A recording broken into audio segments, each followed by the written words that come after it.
কিয়ামতের ময়দানে 4 শ্রেণীর নারীদের চেহারায় গোশত থাকবে না। কি ভয়ঙ্কর পরিস্থিতি হবে যখন কোনো মানুষের চেহারায় গোশত থাকে না, তখন তাকে দেখতে ভয় লাগে। তার চেহারাটা কতটা ভয়ঙ্কর হতে পারে হাসরের ময়দানে। এই 4 শ্রেণীর নারীদের চেহারায় আল্লাহ তাআলা গোশত রাখবেন না, তাদের চেহারাটা কতটা ভয়ঙ্কর হতে পারে। এই 4টি কোয়ালিটি থেকে আমাদেরকে দূরে সরে আসতে হবে। নাম্বার 1, 1 নাম্বার হচ্ছে যেই সমস্ত নারীরা গীবত করে।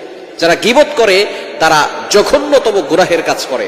আল গীবাতু আশাদ্দু মিনাজ জিনা, গীবত ইজ হার্ডার দ্যান ফর্নিকেশন। এই গীবতের গুনাহ জিনার থেকেও মারাত্মক গুনাহ। যারা এই গীবতের গুনাহ করে তারা জিনার তাওবা করা সহজ, কিন্তু গীবতের তাওবা করা সহজ নয়।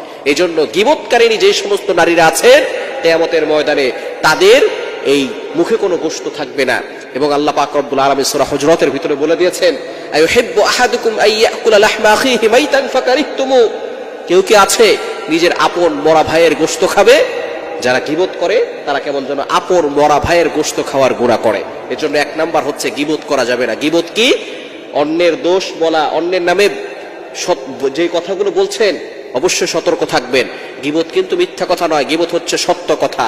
অনুপস্থিত ব্যক্তির নামে এমন কোনো কথা বলা যেই কথা তার সামনে বললে সে মনে কষ্ট পেত, এটাই হচ্ছে গীবত। 1 নাম্বার, গীবতকারীকে আল্লাহ তাআলা পছন্দ করেন না, কিয়ামতের ময়দানে তাদের চেহারায় গোশত থাকবে না।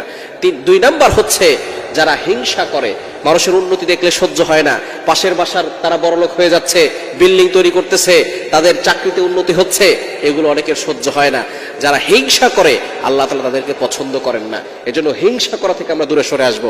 হ্যাঁ, কেউ যদি বড়লোক হয় আপনি আল্লাহর কাছে দোয়া করেন, আল্লাহ তার সম্পদ বাড়িয়ে দাও, আমাকেও কিছু দান করো, এইভাবে আপনি দোয়া করতে পারেন। কিন্তু আল্লাহ তুমি তার সব শেষ করে দাও, ধ্বংস করে দাও, তার বিল্ডিং ভূমিকম্প দিয়ে কাঁপিয়ে দাও, ভূমিকম্প দিয়ে তার সব কিছু নষ্ট করে দাও, এই ধরনের বদদোয়া করা মানে হচ্ছে হিংসা করা।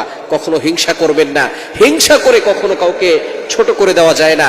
আপনি যার ব্যাপারে যত বেশি হিংসা করবেন আল্লাহ তাকে তত বেশি উন্নত করে দিবে। এজন্য খবরদার হিংসা করবেন না। 3 নাম্বার হচ্ছে যারা চগলখোর, একজনের কথা আরেকজনের কাছে গিয়ে লাগায়। এরকম কিছু মানুষ আছে না নাই?